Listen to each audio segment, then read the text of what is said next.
of Indian federalism.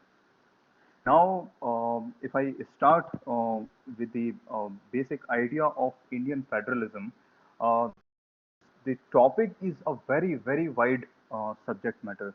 When we are talking about the Indian federal structure, probably it comprises not only the Indian federal structure that had taken shape after 1947 through Constitution of India, but it covers the whole history of the formulation of the idea of India, the formulation of its territories, its cultural bondages, its the contiguity with one part of the our India to the other part of the India, and in different phases. So when we just try to understand this word federal or federalism, in Hindi it means like federal means Sangh, and federation means Sangh, and federal means Sanghiya. So Sangh is something like the collaboration of few constituent units. Here, when we are talking about the nation, here the various constituent units are states. So when various constituent units in the form of states come together and decided to merge their identity into the one, that give birth to a federation. While merging their identity, they still retain certain aspect of their identity and surrender certain powers that were otherwise available with themselves to regulate, but they surrender certain powers to the central government or the federation and retain certain things. So this overall scheme of having duality of government, one at the center and other at the state level, is called the federal structure. When we talk about the federal structure in India, we, as I mentioned earlier, also there are various segments to it. One is the federal structure that we read, that is of the formulation of Constitution of India.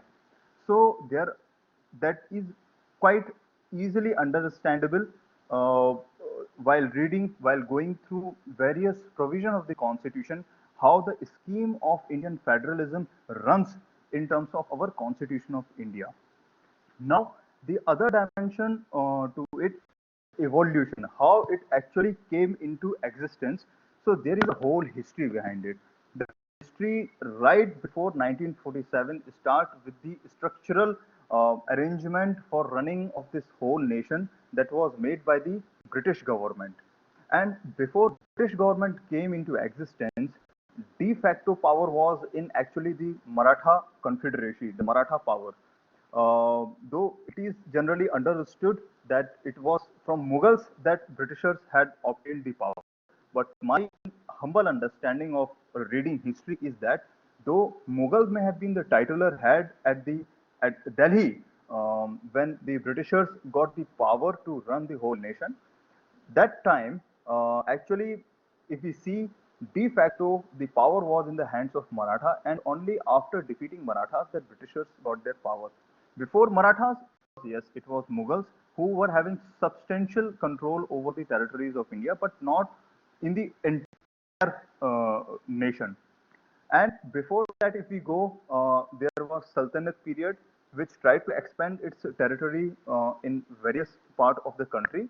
But at the same time, there were independent states, very powerful states like Vijay Empire, like Mewar in Rajasthan belt and Western belt, Gajapatis in Odisha, Ahoms in northeastern states. So all these states were still in existence. And if we go far before than that in history, then we also understand that the scheme of federation in India also existed during the time of Vikramaditya, during the time of Skandagupta, before him during the time of Chandragupta Maurya. And if we go into our religious scriptures, then we also have traces of having federation, some in Mahabharata as well as in Ramayana. The Mahabharata runs in like west, east-west axis, and Ramayana focuses mostly on north-south axis. So this is just a brief overall picture as to the idea of federation. Means various states coming together and merging their identity or surrendering certain powers into the one powerful center existed in this land for for long period of time. It got evolved from year after and had taken a constituent shape which we can see today what it is.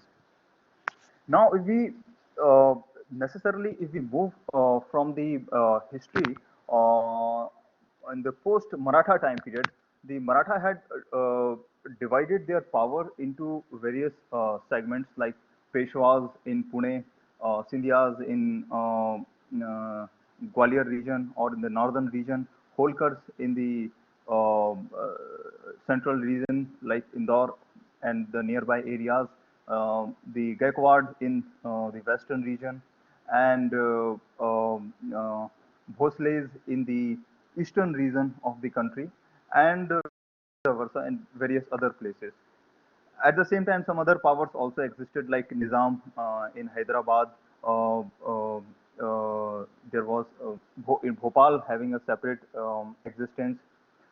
During the same time, the Nawabs in various parts of Uttar Pradesh, in Bengal, and in other parts were in existence, and also Delhi under the Mughals' power. So this kind of structure existed when the Britishers came into our territory and slowly started penetrating into the power domain of India. And slowly, they followed various policies like first simply by assisting various princely states in their independent dealing. Slowly, when they improved their power, when they got various strength, especially starting from the Madras presidency, Bombay presidency, and finally from the Bengal presidency. Once they got the strength in Bengal presidency, then they started expanding very fast in various parts of the country. And as as soon as they were moving forward and were grasping one state after another, they formulated various devices. One of the very important device was formulation of the policy of subsidiary alliance. Subsidiary alliance was like by keeping themselves the role of suzerain, they delegated certain right or privileges to run their respective states in their own way, especially the internal administration, by retaining the power of dealing with the foreign affair, defense, and communication from when it started taking its existence or its course. So thereafter, slowly, when the Lord Dalhousie came and followed by some other Governor General, Lord Wellesley, they started adopting the policy of annexation. Now their primary motive was once they got hold of certain territory, they will merge it with themselves. So means ultimately it will become part of their own territory rather than keeping an independent separate existence in the form of subsidiary alliance. This whole scheme continued for a long period of time, ultimately resulted into the War of 1857 due to disagreement or the anxiety of various princely states in India.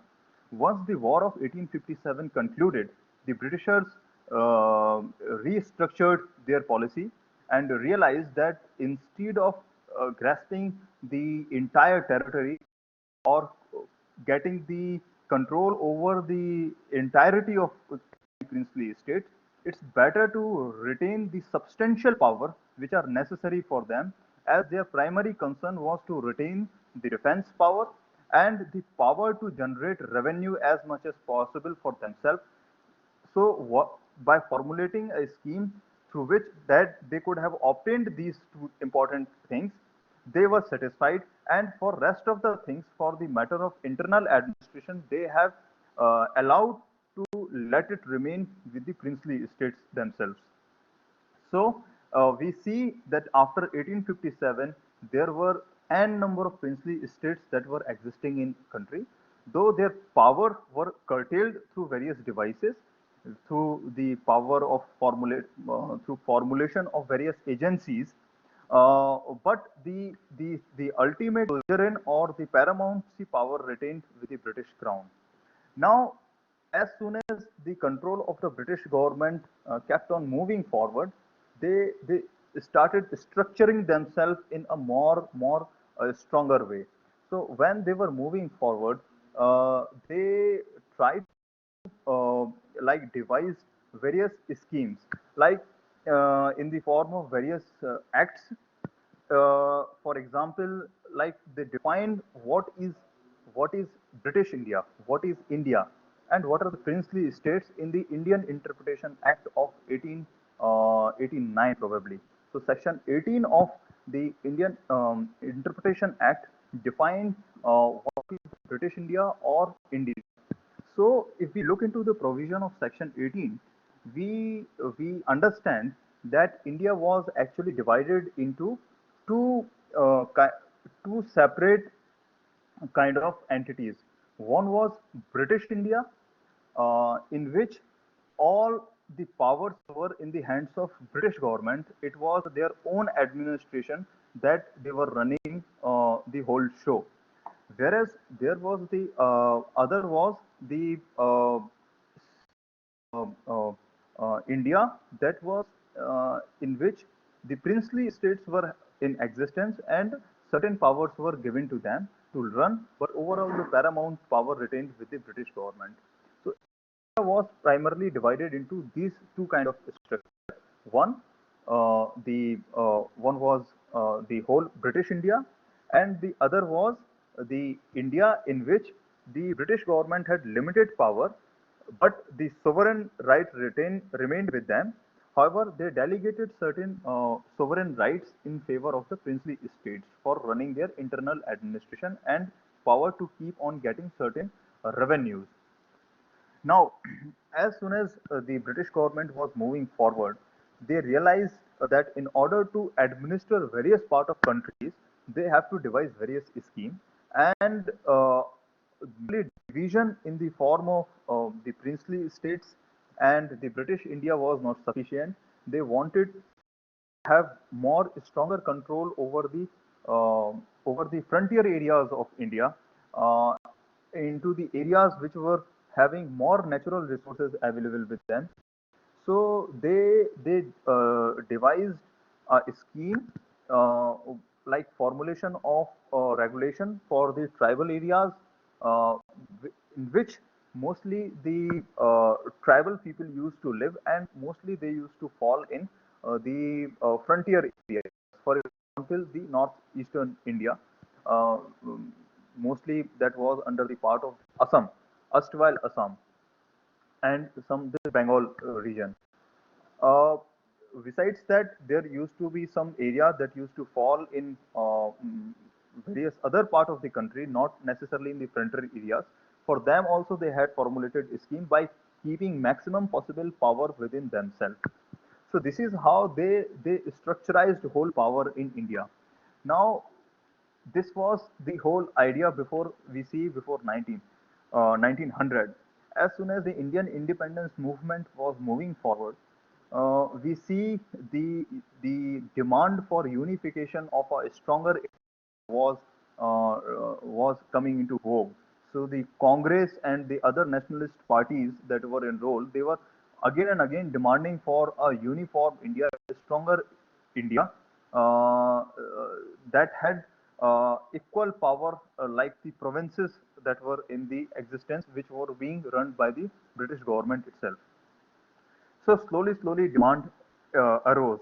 Now, on the other hand, various princely states were also wanting that their what are their privileges, what are their rights, and they have to be defined clearly, so that time and again British government do not penetrate into their powers. So this whole demand slowly culminated into demand of formulation of a federation of India, for which we see like in the the Round Table Conference of 1930 and 1932, the whole long debates took place in which various princely states participated and said their views whether they want federation or not. There was a very strong group which wanted federation to come in existence. Interestingly, one such group was led by Maharaja Hari Singh of Jammu and Kashmir. And there was another group led by Nizam Hyderabad and Hamidullah Khan of Bhopal that were opposing the idea of creation of federation. So the Chamber of Prince was playing its role. Ultimately, we see historically that during the time when this demand was coming out, one British government formulated a Butler Committee that had given various important definitions and given the exact or nearly clear number of princely states in India that were around 100 during that time. Uh, we see when the Government of India Act 1935 came into existence, there were provisions for the creation of the Federation of India. But as soon as the Government of India Act 1935 came into existence, suddenly the World War II came along with it.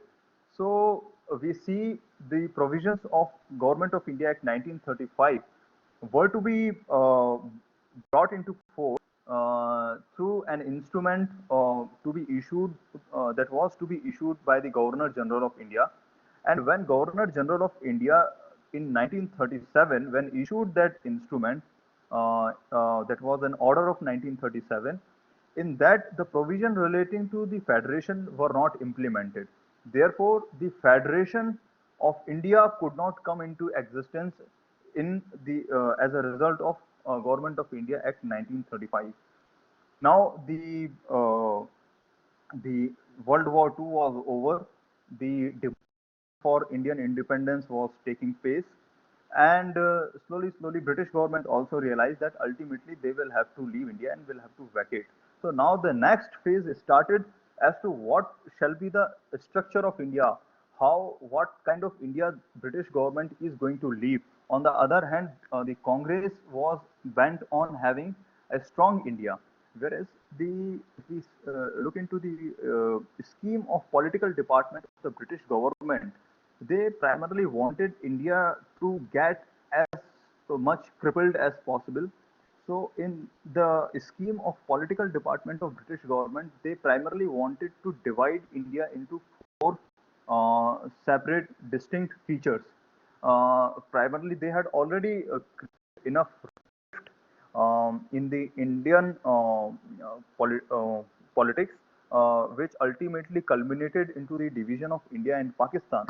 But besides the creation of India and Pakistan, uh, they formulated the provision of Government Indian Independence Act 1947 that there were scope for other sort of division also, like division in the form of princely states formulating a different front, uh, demanding their own independent existence.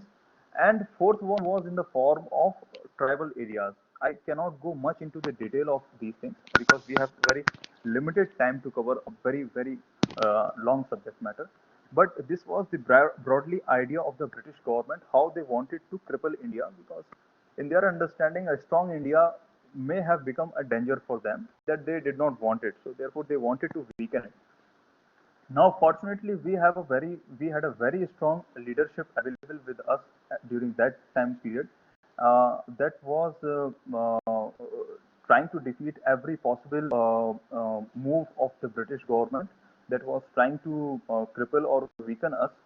Uh, at the same time, some of the ruler of princely estates were also making a very significant and important role in the unification of India by fully diluting the rigid scheme that was being proposed by the Nawab of Bhopal under the guise of Muhammad Ali Jinnah and the British government. So therefore, the Chamber of Prince had a very, uh, very significant and wide fault line within themselves. So therefore, their scheme could not come into existence, and various princely states fully cooperated in the formulation of a stronger India. Now, when this whole process was going on, when demands were getting shaped, various uh, uh, delegations were coming from the Britain and were discussing with India as to how structure will take shape. So in that whole process, we see first of all the Cripps mission coming in, which ultimately, with a lot of efforts were made to make it successful, but ultimately it failed. Thereafter, in 1945, Simla Conference took place, which was uh, also resulted into a failure of discussion. Ultimately, the cabinet mission having three important members, Cripps was one of them, had devised a scheme for how the princely estates will have their place in the uh, India that was coming into existence. Once there was an understanding on the proposal made by the cabinet mission, broadly the Congress and the other stakeholder have came into agreement that okay, at least this is bare minimum from where we can move forward. As a result of it, the Constituent Assembly of India could come into existence in the November of 1946. Now, once the Constituent Assembly came into existence, uh, they had to deal with the basic idea of formulation of the Constitution of India, in which the most fundamental aspect was what will be its nature, how various type of states like provinces that were under the control of British government so far, the princely estates, various chief commissioner provinces in which though they were having their own sovereign rights available with them, but still they had to surrender certain rights with the British government. So, and besides the tribal area, how are they all going to get their respective place? And another that the danger that was looming in was the partition. Till June 1947, every possible effort was made uh, to to evade the partition of India.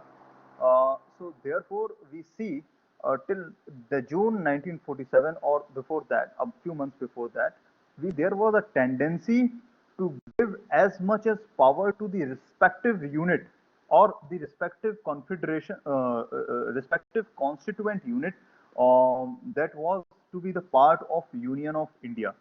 We see the kind of scheme that was proposed by the first basic draft of constitution that was formulated by B.N. Rao. In that, every state was given virtually all kind of power except the three important powers of defense, communication, and foreign affairs. For rest of the subjects were provided with the respective state to deal with. So this was the basic idea of formation. But as soon as the horror of partition started mounting, and when it became a reality, there was a significant shift into the understanding of the constitution framework. Now they wanted to have a strong center, so that this further fragmentation or the division of India could be avoided. So therefore, they made every possible effort to give a very strong center in the form of Constitution of India. Therefore, the provision of Constitution of India that came into existence after 19 after January 1950 was a result of whole this understanding. Now, before we come into the constitutional provision, let me just briefly deal with how the whole process of accession and integration of princely estate had taken place, because unless we understand this scheme, we are not able to understand the whole idea of the federalism in India. Therefore, it is important to understand that the process of integration of various states of India coming into the form of the whole Union of States started with the coming into existence of Indian Independence Act 1947. So Indian Independence Act 1947 made three very significant declarations. One was coming into existence of two independent dominion that had nothing to do with the British Parliament now or British Crown. One was Dominion of India and was dominion of Pakistan. Here it is very important to understand that the dominion of Pakistan was something, a new entity that was coming into picture, whereas the dominion of India was the successor of government of India that was being run by the British government. So the government of India that was coming through dominion of India was not a new existence, but rather uh, that it had a continuous existence.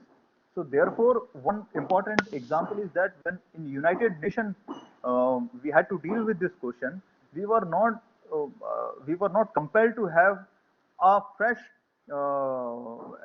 membership in the United Nations. Our membership continued in United Nations, whereas Pakistan had to take fresh membership.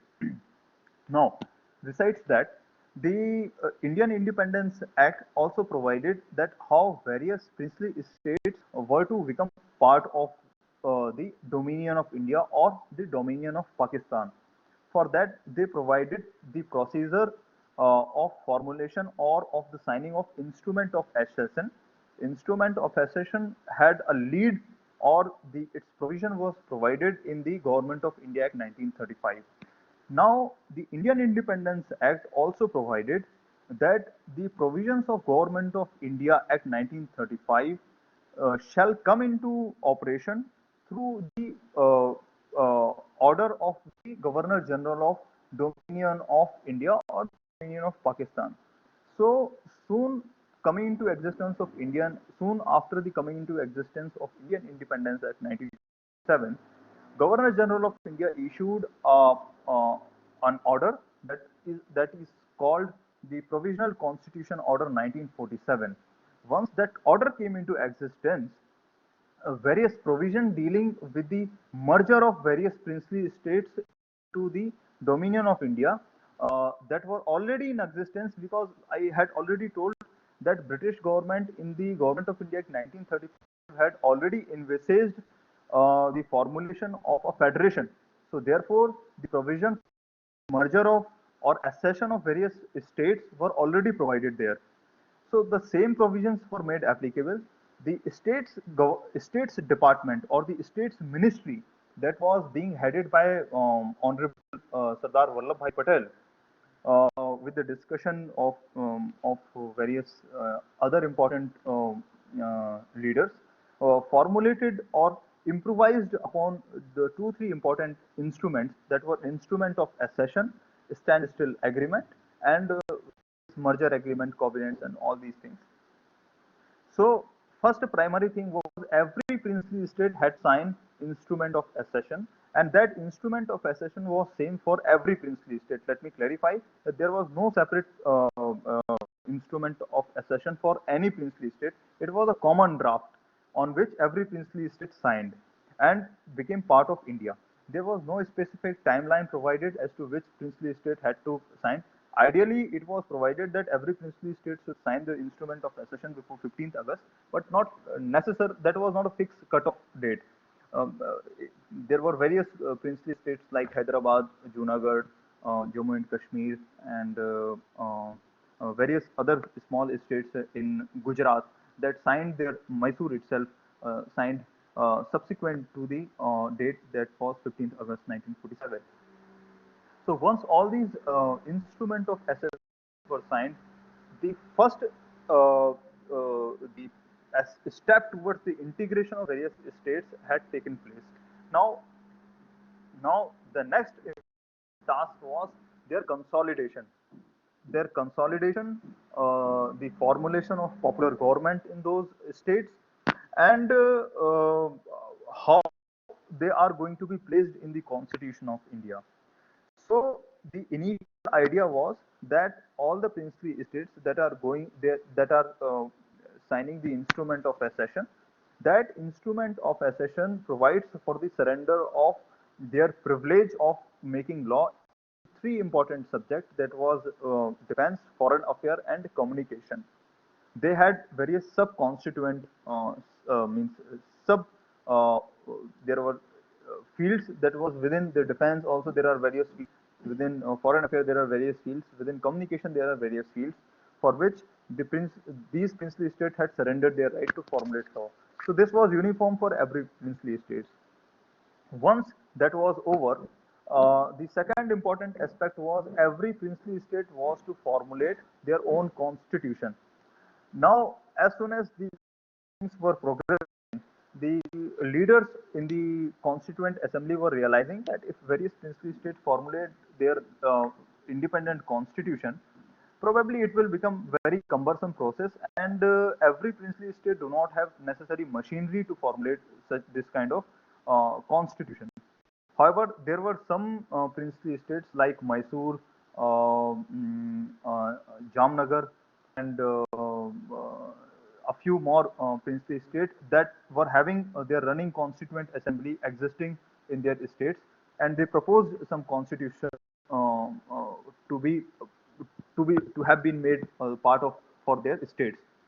But ultimately, the Constituent Assembly decided that we will do one thing, that we will formulate basic draft of model constitution for states, and that model constitution shall be provided to the every state. Whatever modification respective states wants in them, they can propose that. So one model constitution was provided and it was circulated among various states. Now, before I move further, let me clarify one more important thing is that there, as far as the consolidation state is concerned, there were two, three important schemes was formulated for that purpose. Uh, One was there were, because as I told, there were some 562 princely states in India that acceded to with the dominion of India, but they were of varying size, varying nature. They are geographical contiguity was very different.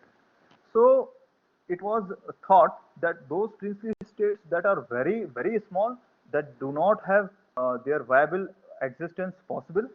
So for them, there was two kind of proposals made. One was those princely states shall merge with the adjoining provinces. They, for that they had to formulate a merger agreement.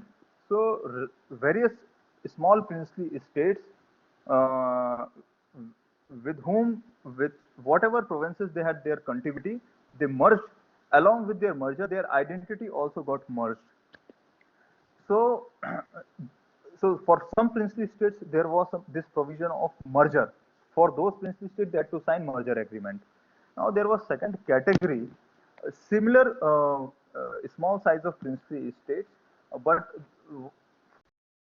if there was no possibility of getting merged with one provinces or the other, they decided to formulate a union within themselves. Like suppose 10 princely states, like the union of Kathiawar states, Kathiawar in Gujarat. So various princely states came together, formulated a union, and became one single unit. So similarly, there was one unit in Madhya Bharat that was called Vindhya Pradesh, the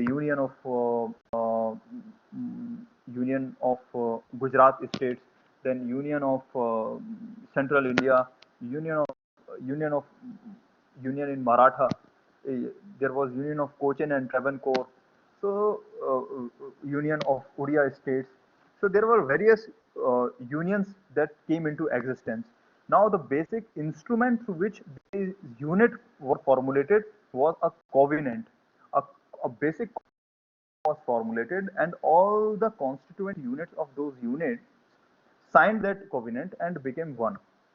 Now, though basic draft of merger agreement and covenant was same, but various unions uh, taking into consideration various uh, aspect of their region, culture, and other things, had devised various provisions. So these agreements were not uniform in nature. Now there was fourth category of states that were themselves viable units, very big, very large in states like Hyderabad, like Mysore, like Jammu and Kashmir. So therefore, they did not have to merge with any state. So there was no need of merger agreement. There was no need of any covenant because they don't have to formulate a union. So therefore, only thing that they had to do, like any other princely states, when Constitution of India was ready, they had to issue a proclamation by accepting the provision of Constitution of India and becoming part of it. So almost all the princely state issued that proclamation in somewhere in November 1949, and thus accepted the provision of Constitution of India for themselves. Now, before this proclamation was issued, let me tell you that this whole process of integration, the whole process of consolidation, is not something that was already thought of. It was a continuous process that was evolving. With every passing day, with the every passing merger or covenant, some new ideas were coming, and idea was in the nature that the ultimate goal was to make a stronger, a very unified India, which could not have been further disintegrated. So keeping that goal into mind, everyday progress was being made in the Constituent Assembly and amongst the various stakeholders that were decisions of that time. Accordingly, progress was being made in the Constitution of India. Now, in the Constituent Assembly, various committees were assigned various jobs, and one such committee, as I already told, the V.N. Rao committee was basically for the formulation of the basic draft of constitution. Once the basic draft of constitution was formulated, and thereafter a model constitution that was actually it was envisaged like the US model. In India also various princely states were to have their separate constitution. As I told, because it was not practically possible during that time, therefore a model constitution was proposed. When there was substantial agreement on the model constitution, then it was proposed by the some of the committee members that let us, when there is common understanding, then why do we have to have a separate constitution for different states or different units? Let us have in the Constitution of India itself provision for the various states. That is how the part 6 of the Constitution of India that deals with states and part 11 that deals with the state list came into existence. Now, I hope the long story that I now you people must have understood the linkage why I narrate all those things. So that is how these important provisions came into existence.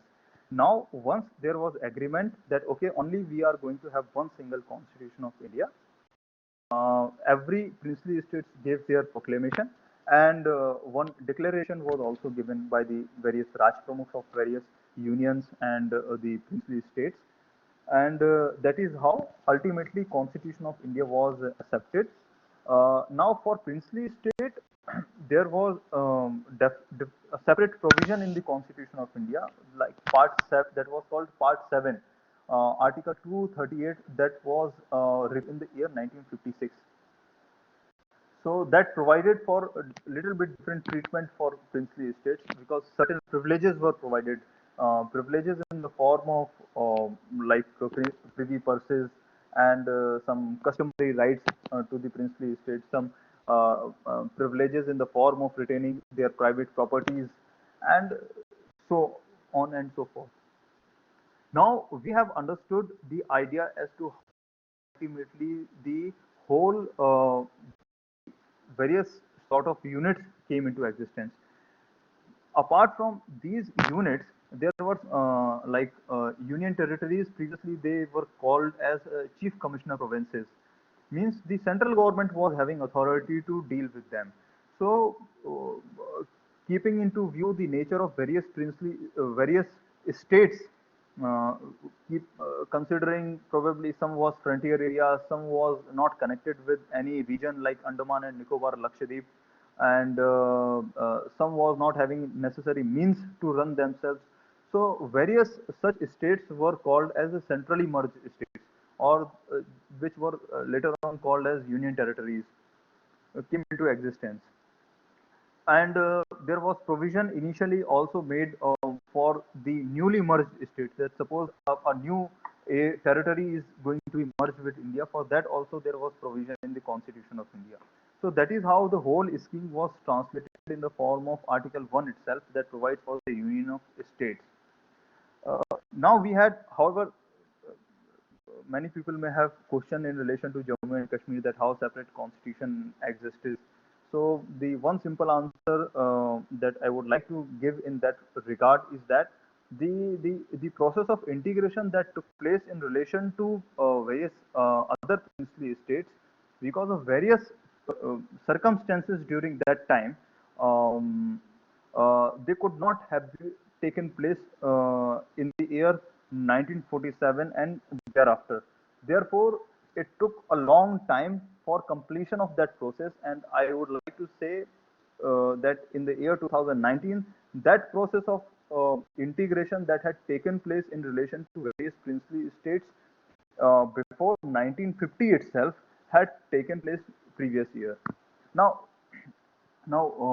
completing that whole the scenario or the whole scheme of integration of states in India.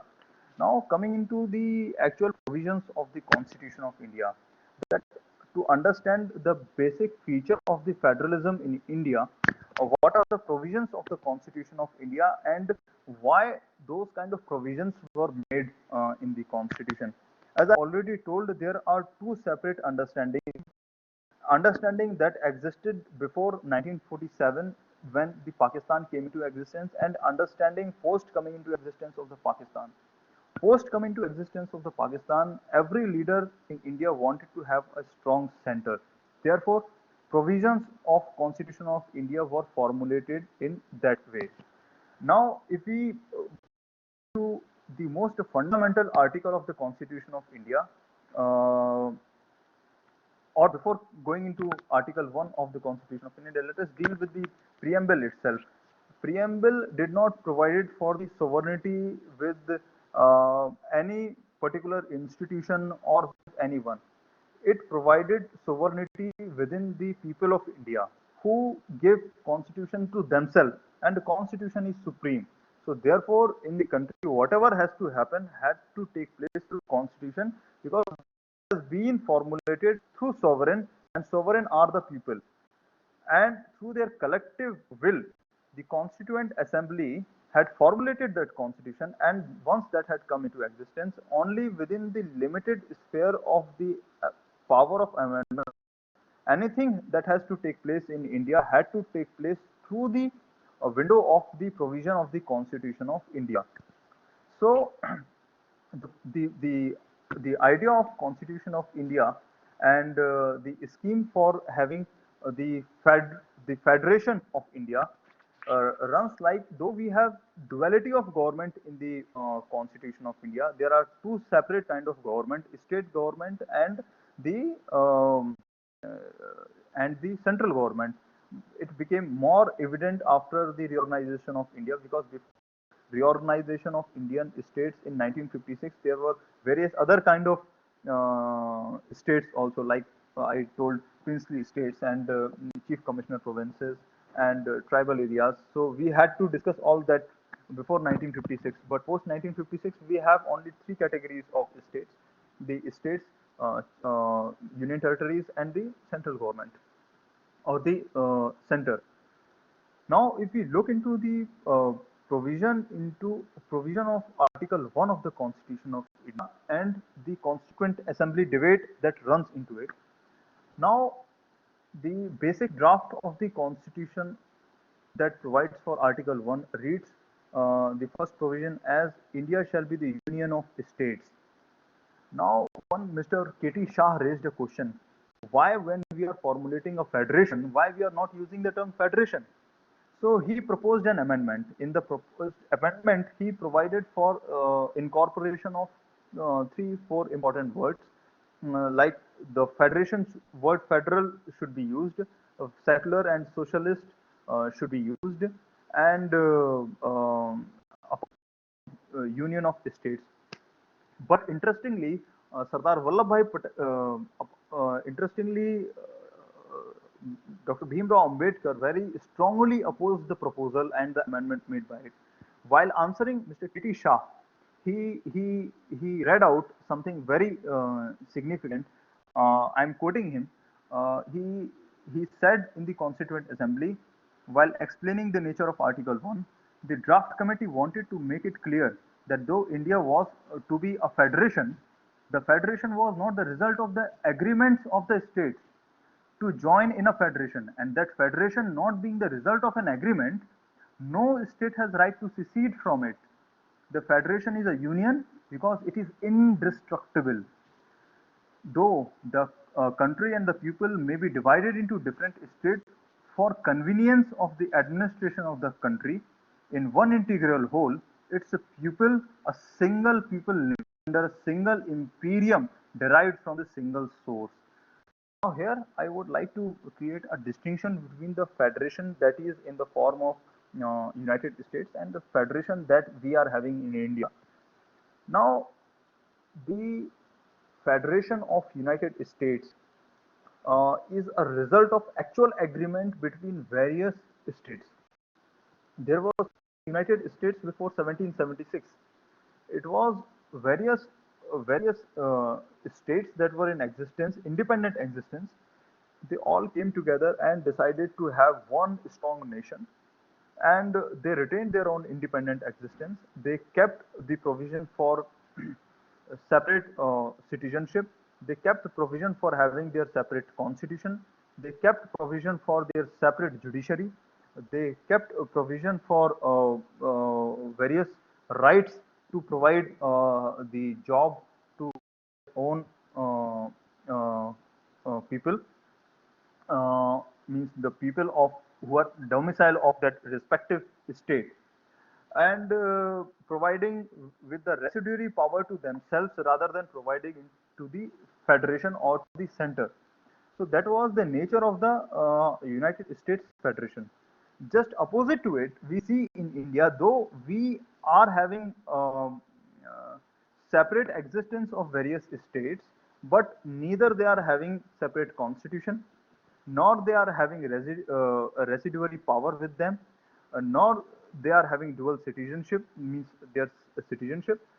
There is no sovereignty available with them. Uh, they don't have any vestige of sovereignty available with them. So it is very interesting that in the strict term of the federation, we are actually, though we have duality of government, but we do not adhere to the fundamental or the rigid concept of federalism in India. We have we have devised a way through which we can maintain our the national integrity, national unity. We can have a strong center, and by having some distinct feature, we devised a federation of our own style. So that is a very interesting nature of our federation. And one very important the lead that came to us as to how why we should have this kind of federation actually came from um, uh, the basic constitution framework of the Canada that was called as British North American Act of 1867. Initially, it had word federal in its scheme of things, but subsequently it amended it and removed it.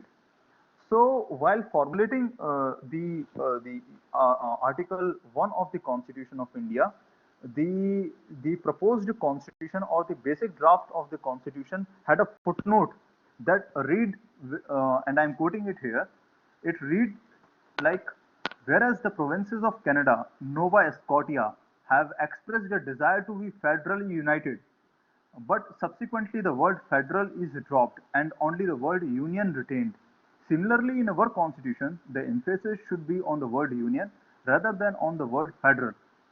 The tendency to disintegrate in our body politic has been rampant since the dawn of history, and if the tendency is to be curbed, the word federal should be omitted from the article. So therefore, we see very interestingly that though we are called as federal, but we are not using the word federal anywhere in the Constitution of India. And Mr. Kamath was also Mr. Shri H.V. Kamath was also defending this provision of Article 1. So he also answered quoting this particular aspect of the Canadian Constitution for having an Article 1 that is in existence in our Constitution of India. Now, this is the basic idea that in order to give strength to the center to keep unity of our nation, we had formulated this kind of federalism. Now, whatever federalism we have, whatever federation we have, let us examine its scheme. That if suppose somebody had to understand the whole scheme of federation, what it is. Now, almost 1 hour is over, so I just wanted to go with the same scheme my lecture. Fortunately, I completed the first part of my lecture on time. Now I am going to come on the second part of it, is the provision of the constitution that provides for the various aspects of the federalism in India. Now, in the scheme of our Constitution of India, we have one part that runs from Article 1 to Article 3. Article 1, as I have already provided, provides for the Union of States. The list of states is provided in Schedule 1. It enumerates various states, various union territories that constitute together to form the Union of States, that is India, that is called Bharat. Now, the third uh, Article 3 is very important. That is another example of or an indicator about the nature of Indian Federation. Article 3 provides that the Parliament, by making law, can structure the territories of India. So therefore, the territories of various states in India cannot remain in the rigid compartment. The as per the time and the territories, the boundaries can be remolded, can be restructured in order to give strength to the union of states, that is India. So this liberal provision, interestingly, in Article 3, if you see, there is no need for the making of the constitutional amendment. If Parliament makes a law for the reorganization of state, and whatever kind of demarcation is provided in Article 3, as per as per that demarcation, the necessary change is brought in Schedule 1 of the Constitution of India, and accordingly it gets changed without adopting a cumbersome process of Article 368 that deals with the amendment of the Constitution of India. Therefore, we have to see this very important aspect. The framer of the Constitution did not provide it for the restructuring of the states through a very rigid process. They wanted a simple procedure of making formulation of law to be provided for the restructuring of the Indian states as per the time, need, and requirements. Now, the second part is between Article 5 to Article 11 that deals with the citizenship.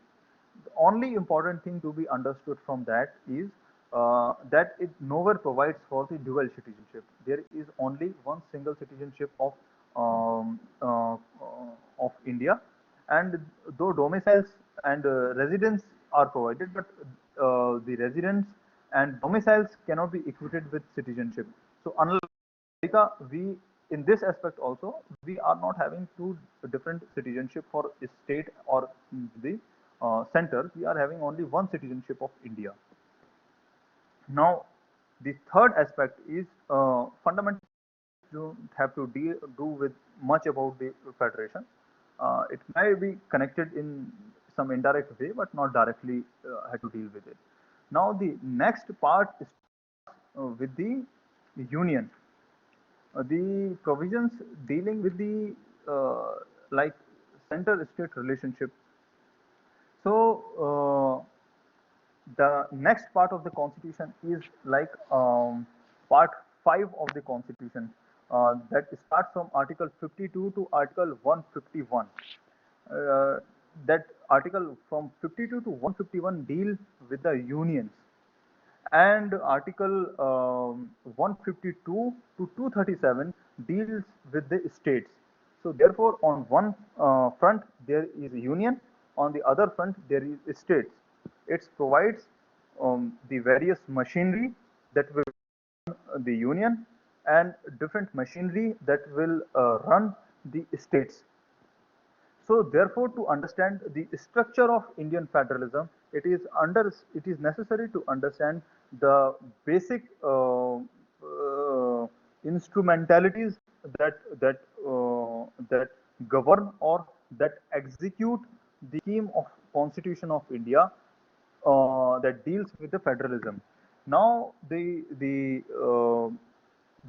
part 5 that deals with the union between Article 52 to Article 151 had three important components. The first component is the union executive that is headed by the President of India. So it provides for the election of presidents, the vice president, how they are appointed, how they can be removed. So various provisions in the Constitution of India deals with all those things, and provides for the union government also, because executive government is also part of the executive, and therefore various provisions deals with it as to what is the council of ministers, what are their powers and privileges, how they advise president, and how president is bound by their advices, and what is the role of prime minister being the head of council of ministers. So this is provided in the first part of part 5 of the Constitution of India, and the necessary provisions runs from Article 52 to Article 78. Now the second part of this union is the union legislature. Union legislature basically is the parliament, the whole structure of parliament, the membership of parliament, how people get membership of the parliament, how they can be removed, what are their power and privileges, for how much time they shall remain in office, in what circumstances parliament is dissolved, and various houses of parliament, and what are all kind of bills that are passed in the parliament, how laws are formulated in the parliaments, how the who can formulate the parliamentary procedures, and so therefore all these provisions, necessary provisions, are provided in the second part of the part 5, that is legislature, that runs from Article 79 to Article 123. The third important part is of this part 5 is Union Judiciary. So Union Judiciary is basically the Supreme Court of India. So the provisions from Article 124 to Article 146 deal with the various aspects of the Supreme Court. What are its how the judges are appointed, what are their powers and privileges, how they exercise their jurisdiction, what are the audit jurisdiction, what are appellate jurisdiction, what are extraordinary powers of the Supreme Court, what is the advisory jurisdiction, then their power to make their own rules, then the extraordinary power provided in Article 142, and various other features of the Supreme Court are provided between Article 124 to Article 146. Uh, Something for the last in this chapter, part 5, is left out, that is called Comptroller and Auditor General of India, and for the necessary provision is provided in Article 148 to Article 150, 151. So these are all the relevant provisions. Probably all the students or the participants of this particular lecture can go into detail of these provisions and understand the basic idea and basic scheme of what are the power, privileges, rights, and duties of various constituent units provided in the union or the part 5 of the constitution. Now the next part is the state. I have already narrated the whole story how this particular chapter, that is part 6, came into existence. Actually, in the scheme of Government of India Act, this part already existed, and this used to deal with the provinces. So now this part is applicable. This was applicable on the various different kind of states that came into existence as a result of the fusion of India. Uh, this particular part also runs from Article 152 to Article 237. Just like union, it also has got a similar structure.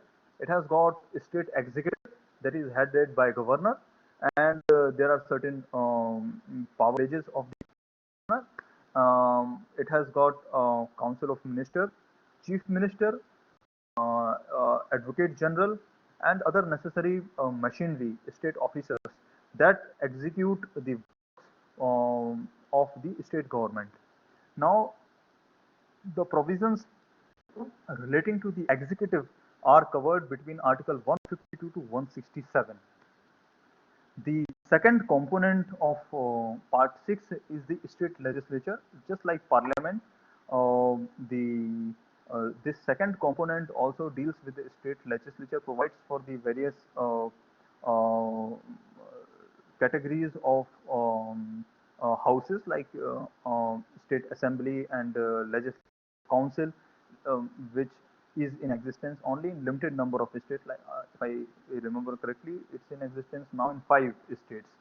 The Jammu and Kashmir was also having legislative council, but now it is not having. So only 5 states is having, subject to the correction, the legislative council. Uh, provides for the various the procedure for getting the membership of the state legislature, the manner of their election, the manner of their rejection, manner of their elimination, and their powers, privileges, and what are all their functions that they had to do, their right to formulate law, the procedure aspect. All this is provided in the part that deals with the state legislature and runs between Article 168 to Article 213. The third component of this particular chapter is state judiciary.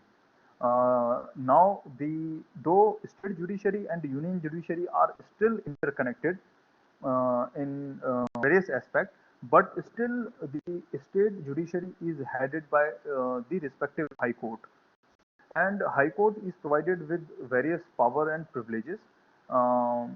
It provides the necessary provisions, provides for the appointment of judges of the various high courts, their executive functions, like the selection of various members of district judiciary, various other kind of judiciary, and their power, privileges, how they can be removed, the formulation of rules and regulation for their functioning.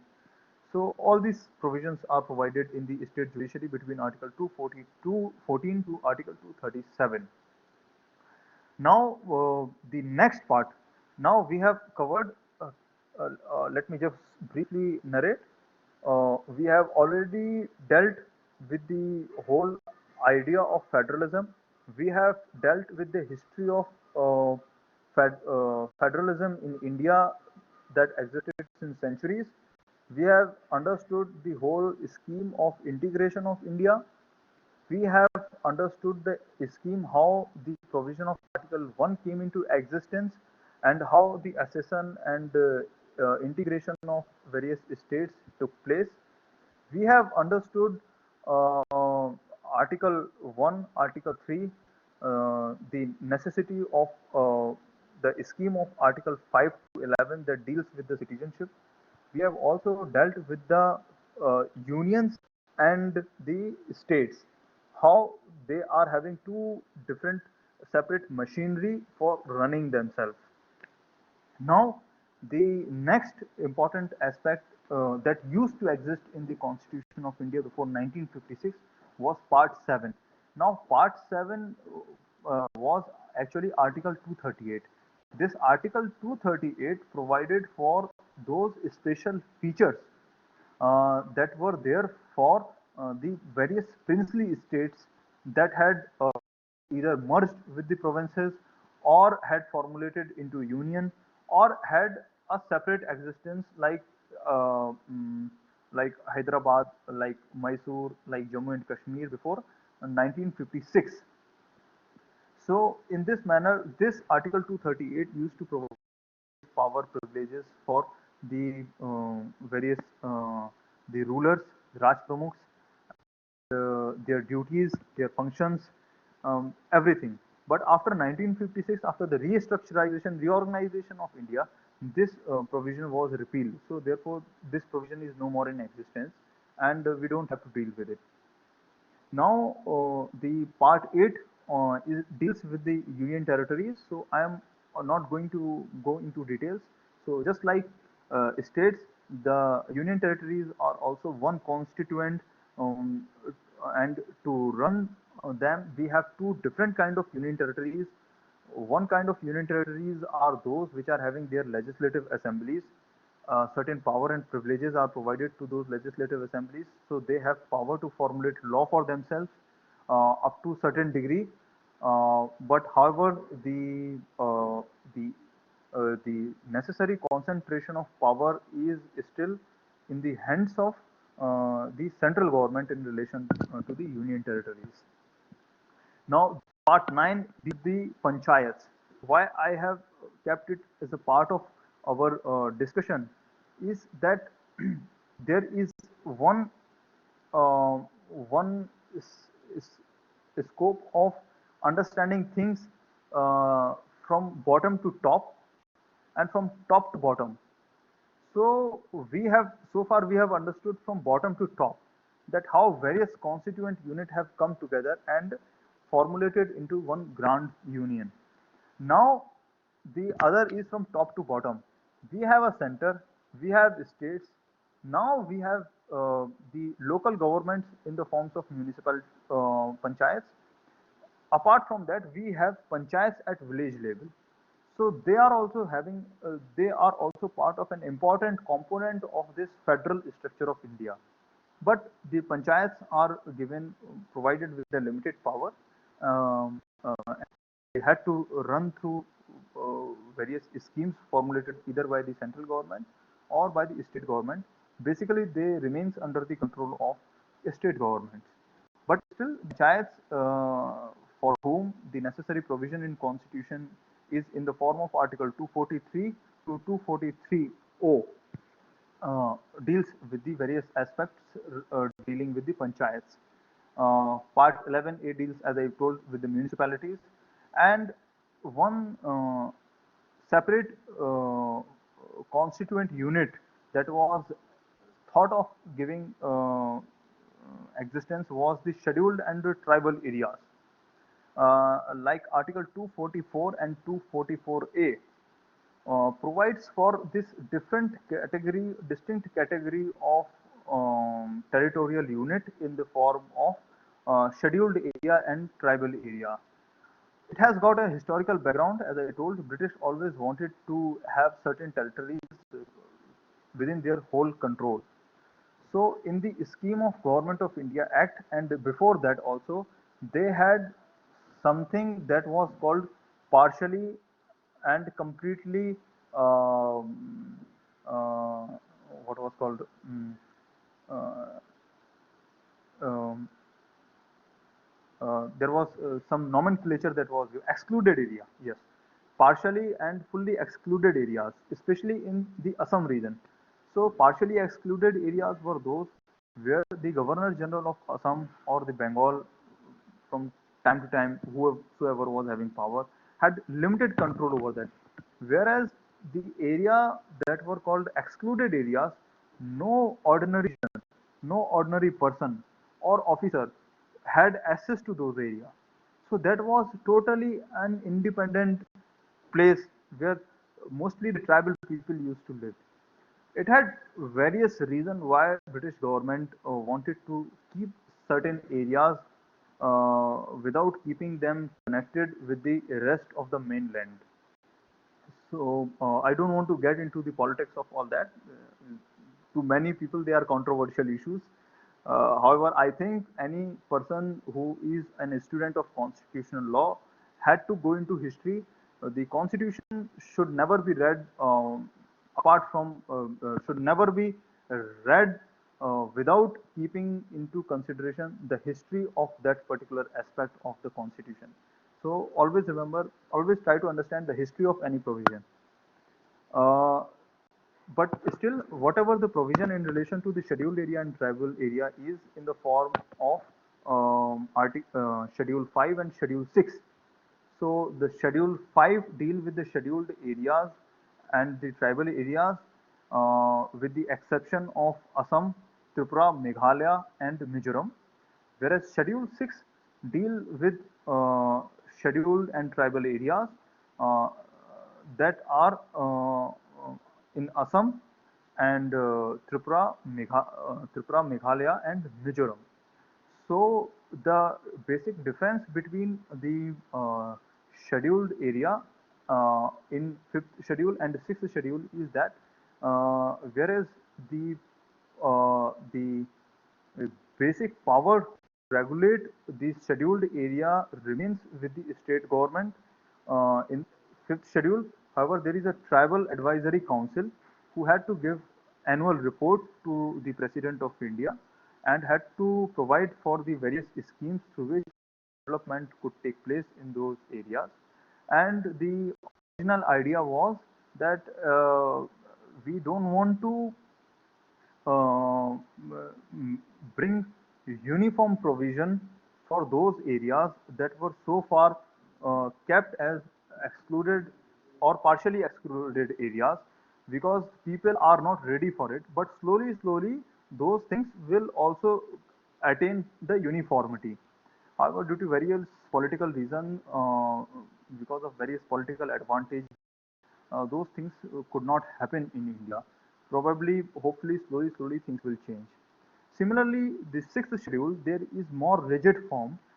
Basically, the schedule is for those areas that constituted the excluded areas, and those are the frontier areas, the bordering areas of the northeastern states. There are some, uh, as per the provision of sixth schedule, they have the Hill Development Council that is answerable to the people of those respective districts, and they formulate law for those district councils independent of the state of Assam or the state of Tripura or the other sort of states which are part of that provision. So all these things are provided in detail in sixth schedule. If I go into the detail, probably whole time shall get consumed in only reading out the sixth schedule. Therefore, I'm not getting into, but I'm flagging that these are important things to be kept in mind when we are dealing with the idea of Indian federalism. Now the next important part is the demarcation of power between the center and the state.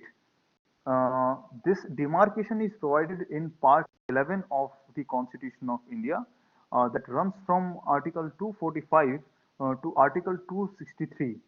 Uh, it provides for the having the seventh schedule of the Constitution that provides for three lists: union list, state list, and concurrent list. Union list is for those subject matters, those fields in which the parliament shall have power to make laws. The state list is for fields in which state legislature shall have power to make laws. The concurrent list is the list of those subjects or those fields in which both parliament and state legislature shall have power to make law. The first fundamental provision in relation to this relationship between union and states to formulate law is Article 245. It provides for the extent of law that can be made by the parliament and extent of law that can be made by the state legislature. Basically, it provides that parliament shall have power to make law for whole of India, whereas the state legislature shall have power to make law on only for the respective state. Next provision is Article 46 that provides for the subject matter of the power of making or the fields of legislation of the parliament and of state. So have already pointed out it deals with the seventh schedule and union list, state list, and concurrent list. Now, if we go into little bit more detail, we the basic the fundamental fields with which the union list or with which the parliament have a power to make law is like defense, preventive detention, foreign affairs, transportation and communication, property of union government, financial power, economic power, cultural and educational functions, union services, elections, parliamentary affairs, judicial powers, and importantly, residuary powers. Similarly, the state list or the list 2 deals with the law and order. Every state is answerable for the maintenance of law and order in their states. They are answerable for the health and the local government and the relief making. They are responsible for maintaining libraries, communications, land and agriculture, trade, commerce and industry, state property, intoxicant substance, entertainment, elections,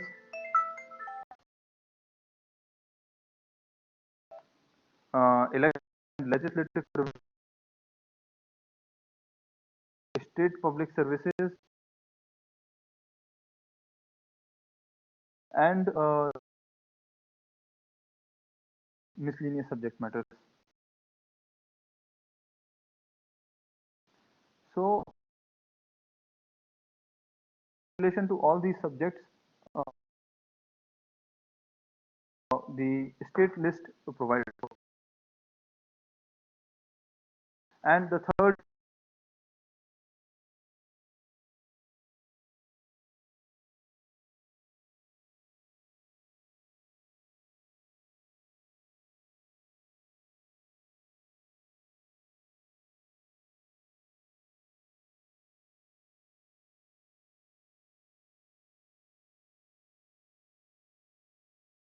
in that respect, it is the parliament that shall have power to formulate law. So therefore, parliament is going to have power to make law in relation to the subjects on which the various lists are silent. Now, the Article 249 is very important because Article 249 provides that suppose some important situation arises and there is a national interest involved where it is the parliament that had to formulate law in relation to the subjects that is in the domain of state government. In such circumstances, parliament can formulate law in national interest, but before that it is necessary that the parliament with two-third majority of the member present will have to resolution. That resolution shall provide that this law is necessary to be passed in national interest. So, in such circumstances, Parliament shall be empowered to make law for the that falls in the domain of the state government. Similarly, Article 250 provides that in the state of emergency, probably whenever the on last occasion there was discussion on Article 352, you people might have dealt with this provision already. In case of a state of emergency, the parliament and the state executives get power to make law in relation to the subject matter that falls in the state list. Similarly, the Article 251 provides for the inconsistency of law. Suppose both union and parliament both parliament and states have formulated law in respective domains and they are inconsistent with each other, then in such circumstances the parliamentary law shall prevail. Apart from that, Article 242 deals with the parliament's power to make law for two or more states. Suppose two or more states come together and request the parliament to make law, then in such circumstances, parliament can make law to be applicable in that particular respective state or other states which give their consent for the formulation of that law. Now, Article 253 deals with the Parliament's power to make law to give effect to the international agreements and treaties.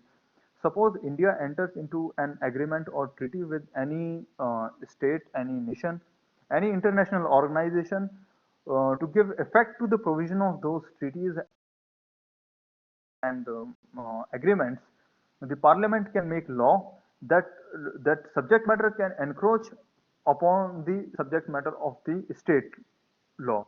So, in such circumstances, Parliament can make law on its own. 254 again deals with the inconsistency between the law made by the Parliament and the state law. In such circumstances, the parliamentary law shall prevail. Article 258 deals with the uh, whenever need arise, Parliament can delegate certain powers in the states so that they can formulate law, and they can also exercise certain powers in relation to the law that has already been formulated. Now, Article 260 deals with jurisdiction of the Union in foreign country outside India, so that shall come into the domain of the Parliament. Lastly, in this chapter, I deals with Article 262. So, in relation to the interstate water dispute, it is for the Parliament that had to formulate law, that had to provide for the case any dispute arises in relation to the dealing with the water or the rivers that are running from one state to another, then it is the law formulated by the Parliament will occupy the field, and accordingly the settlement of dispute shall take place. Now, the third segment of this discussion, the next segment of this discussion is the emergency. In case of emergency, all the powers comes into the hands of the Parliament and the Union Executive. So this is an important aspect of Indian federalism, that in case of emergency, the Union of India become completely a unitary state. Now the aspect of federalism goes whenever the emergency is imposed. Now, under what circumstances emergency can be imposed? That is provided in Article 352. In whenever the security or threat arises as a result of war, as a result of external aggression, as a result of armed rebellion, in such circumstances, emergency can be imposed. For the issuance of the declaration of emergency, a written consent from the cabinet headed by the Prime Minister had to reach to the President to issue such declaration for the imposition of the emergency. Article 353 deals with the effect of the emergency. As I already told, that all the executive powers goes into the hands of the union government, and the legislative powers comes into the hands of Parliament. And similarly, in case of Article 356, whenever there is failure of state constitutional machinery, in such circumstances, president rule is imposed, and in that case, in that particular state, the president gets power to make laws for a necessary time period, and the president delegate those power into the hands of governor, into the hands of the Parliament. So, apart from all these provision dealing with emergency provision, there are certain transitional and temporary provision or the special provision formulated for various states. For example, similar provision was in existence in relation to the erstwhile state of Jammu and Kashmir in the form of Article 370.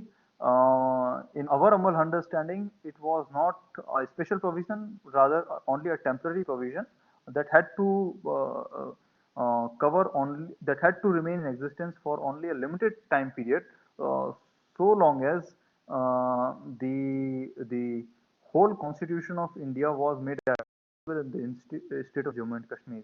But as I told you, because of various political reasons, because of various stakeholders, it took a long time before bringing this significant constitutional transformation towards the integrity of our nation. Similarly, there are various provisions in Article 371 that provides for various special provision in relation to the various states. So that also constitutes the important aspect of our federalism. Now, this is the specific the provision of the Constitution of India that provides for the scheme of the federalism of Indian Constitution. Now, Honorable Supreme Court has also in n number of judgments dealt with the issue of federalism. More or less, it narrated the same thing which I have already told you people, but still, because it is necessary whenever I'm dealing with students of law, it is an obligation that at least a few judgments I will have to quote. So I have selected a few judgments, so I'm quoting them. So any of you wants to write down their name and citation, I'll just narrate them. One very important judgment in relation to this subject matter is the state of West Bengal versus Union of India. The citation is 1964 1 SCR 371. Why I'm quoting it? It says at one place that the result uh, was a constitution which was not true to any traditional pattern of federation. There is no warrant for assumption that the provinces were sovereign, autonomous units, which had parted with such power as they considered reasonable or proper for enabling the central government to function for the common good. The legal theory on which the constitution was based was the withdrawal or the resumption of all the powers of the sovereignty into the people of this country, and the distribution of these power save those withheld from both the union and the state by reason of the provision of part 3 between the union and the states. Now, in the same judgment, it is provided that a true federal form of government envisages a compact, as I already told you. Uh, um, a true federal form of government envisages a compact or agreement between independent and sovereign units to surrender partially their authority in common interest and vesting it in a union, and retaining partially their authority in their common interest and vesting in it the union, and retaining residuary authority in the constituent units. Ordinarily, each constituent unit has its separate constitution by which it is governed in all matters except those surrendered to the union, and the constitution of the union primarily operates upon the administration of the units. Our constitution was not the result of, it is important, our constitution was not the result of any such compact or agreement. Units constituting a unitary state, which were non-sovereign, were transformed by abdication of power into union. This is a very important judgment in the subject matter. You can read in detail. Now, before getting into much detail, now I'll read out uh, a very important part of judgment rendered by Justice A.M. Ahmadi in one of the leading judgment in relation to the federalism in India, that was S.R. Bomai versus Union of India. Citation is 1994 3 SCC 1. Now, that important part of Justice A.M. Ahmadi, I'm quoting it here. What is paramount is the unity and integrity of the nation. In order to maintain the unity and integrity of the nation, our founding fathers appear to have looked in favor of a strong center while distributing the power and function between the center and the states. This becomes obvious from even a cursory examination of the provision of the Constitution. There was a considerable argument at the bar on the question whether our Constitution could be said to be federal in character. In order to understand whether our Constitution is truly federal, it is essential to know the true concept of federalism.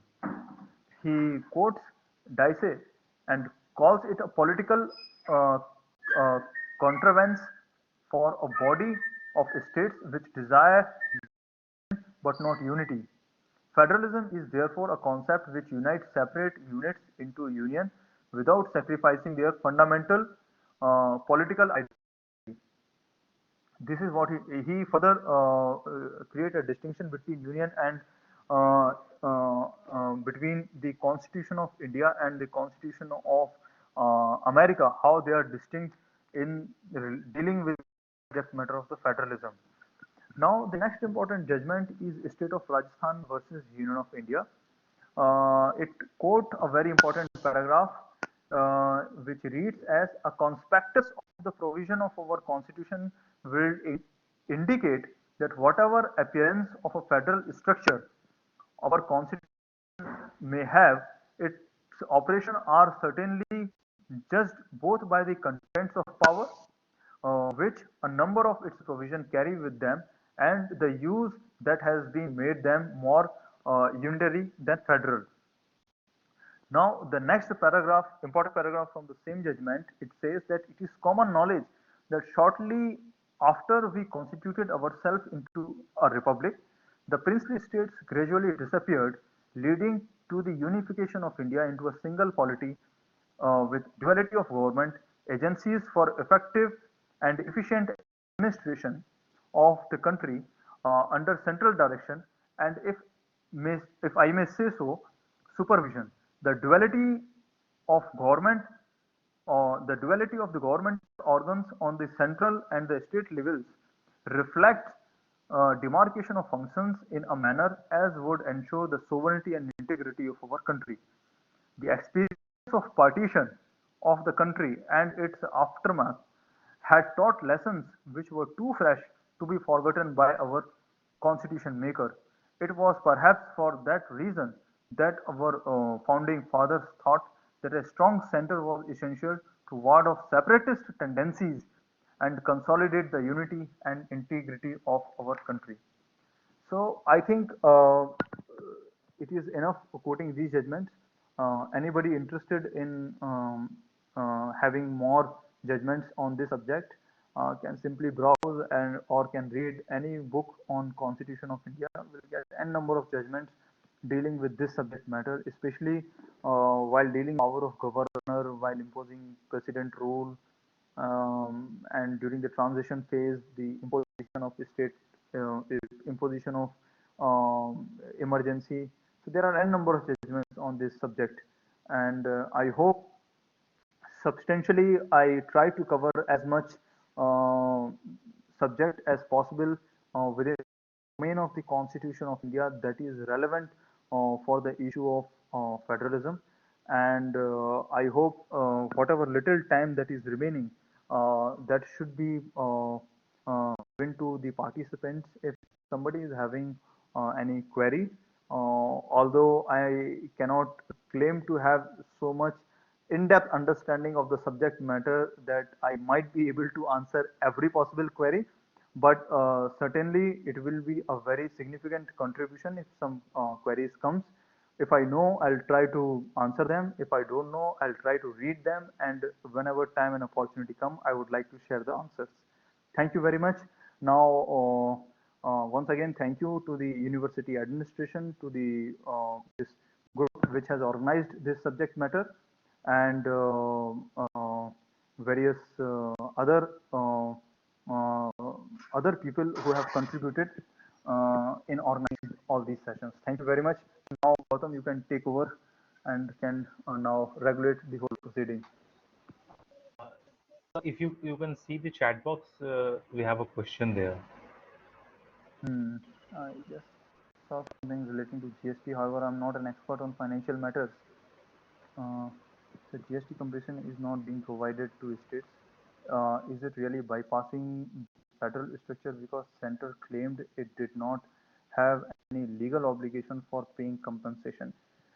See, for that, I think we have to make a very detailed examination. Actually, the uh, when I was reading out the entries and the provisions that runs from Article 245 to Article 263 that deals with the center-state relationship, and especially in relation to the three uh, list in that it is very emphatically provided that in relation to the financial matters, uh, the the the parliament or the union government is given very wide-ranging power. So therefore, in the exercise of those powers that are provided with them, that are either residuary power or the power to override the provision of the law formulated by the state government, the union can formulate law. This is all I answer in this relation. The second question, if you have any question, kindly ask. Okay. Question, please. Anybody else can take it.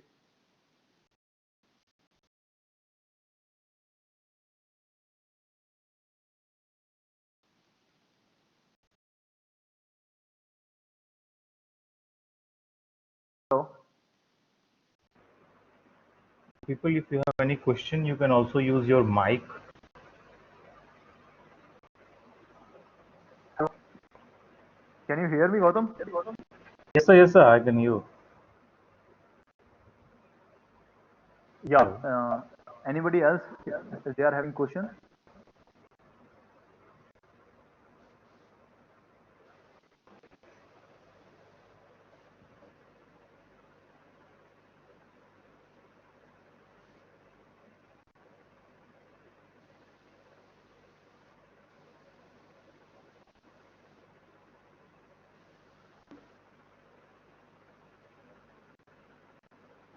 Hello. Uh, so if there is no question, I have a doubt. You can clarify or you can give your opinion on that. So in relation to Yes. the doctrine of the legislative competency as far as concerned, sir, in very recently that doctrine has again come into bit controversy with relation to the farms bill. So In whether relation to the. in Uh, relation to the farms bill, it is being claimed by many of the constitutional experts or say the state chief ministers or their minister that it is the encroachment upon the legislative domain of the state. The mhm. center is matlab, encroaching upon that domain. So why it is there? Is there any in seventh schedule? It is really an encroachment. Is there the subject of agriculture belong to which list? What is the whole controversy? If you can give us an insight. See, though land and agriculture is provided in the state list, but this is to be examined very carefully because the state list provides for the land and agriculture. In relation to that, the agriculture falls within the domain of the state government. However, if you look into the concurrent list also provides for the public welfare. So suppose under the domain of public welfare, if suppose certain scheme is formulated in this bill, probably central government may defend itself in the garb of this particular entry in the concurrent list. Uh, and besides that, what is one important aspect of interpretation of these entries that come into role that suppose there is no direct entry dealing with one subject matter and suppose one certain law is formulated uh, based on some other entry and if there is necessary nexus exist. If that nexus is existing, then it shall be given a liberal interpretation, a wider interpretation. The doctrine of pith and substance come into play. And in that circumstances, the as I've already told you that being a little unitarily tilted constitution, the parliamentary made law get an upper hand in comparison to that of the powers available with the state legislature or the state government. So this is the nature of our constitution that empowers the central government to make laws in relation to the various subject matter uh, wherever there is little scope uh, for for making law apart from exclusive domain in which only state can make law. Yes, Gautam. So is it not the case that if the entry is pretty much explicit, you can't go on to enforce that? Like suppose in Then energy law, it was a case you I will have to remember. you will have to establish that there is no necessary nexus because whenever a law is formulated by the central government by the parliament, then that law has to have relationship with one or the other entry of of the seventh schedule of either of the list. So if suppose it is uh, uh, relating itself to one particular list of union or the concurrent list, then it is an obligation upon whosoever is challenging it to prove that necessary nexus do not exist. If somebody is able to prove that no necessary nexus do not exist, then of course the parliament will have to take back that law. And if parliament means the center is able to defend itself that necessary nexus exists, then that law shall prevail. Okay, Because sir. Thank I cannot give direct answer because this matter is still subject matter of judicial examination. Yes, sir, yes. So there is no direct answer to such constitutional issues. Yes. Thank you, sir. Okay, yes, Anyone? can we? Hello? Hello. Yes, sir, you are audible, sir. Okay, can we have some clarity because you are practicing Supreme Court? For example, there is Article 131 which talks about the dispute between the center and the state. Yes. You can take this matter to the Supreme Court of India. But I think there is still some conflicting views whether the state can challenge a law using Article 131 of the Constitution. Can a state challenge a law which is passed by the Parliament under Article 131? Of course, whenever any dispute arises in relation to the state and the union, it is the exclusive domain of the Supreme Court to deal with it. The only limitation is in relation to the water disputes, because the water disputes under Article 132 comes with 262 comes within the domain of the parliamentary made law. So if there is any dispute between in relation to the passing of this bill, and if in my humble understanding, it can become subject matter of judicial examination by Supreme Court under Article 131. Okay. But I think there are two conflicting views because I think there was a judgment recently, I think Bihar versus Jharkhand, and there's one There are judgment of Rajasthan, if I there remember. are n number The of legal judgments. right must be violated, then only you can go in because See, I think this see, case. see, there are n number of judgments Hmm. dealing with this subject matter, and I think substantially the field is quite wide open for Supreme Court's examination. Of course, there shall be two-tier examination. First will be examination for the acceptance of such petition in relation to the jurisdictional issue, and second shall be the on the issue of merit itself. So once the first tier is crossed, then the issue will come on the second tier. But I think whenever in the legislative matters, it is quite easy to formulate a legal dispute between the center and state. And in such circumstances, I think it can naturally become subject matter of Supreme Court jurisdiction under Article 131. Okay. Yes. So, Gautam, then if no question, then we can finish. Yes, sir. I think there are no further questions. So thank you so much, sir, for thank devoting you your very much. time with us. Yes, Uh, we I though I really, tried my level best, but I still think that this process of understanding, learning Constitution is continuous, and I'm also learning with every passing day. And this today's session gave me an opportunity to deal with lot many provisions to uh, read them once again, to understand them once again for my own benefit also. So thank you very much for having provided me with this opportunity. Yes, Gautam. uh, yes, sir. Thank you so much, sir. You really provided a very insight to and the historical background from the British era to pre-British scenario, and then coming to the Indian federal structure. So it was really very nice lecture. I hope the society will continue this academic discourse in future too. Thank you so much, sir. Thank you once again. Sure. Thank you. Thank you very much. Thank you, Gautam. Thank you, sir. And people, we will meet tomorrow, same time, and we will discuss the Indian judiciary. We have with us Professor Yogesh, sir, who is acting Vice Chancellor of NLU Odisha. So see you all there. Thank you so much. Okay. Bye bye, everyone. Bye, Gautam. Thank you, sir. Bye. Good.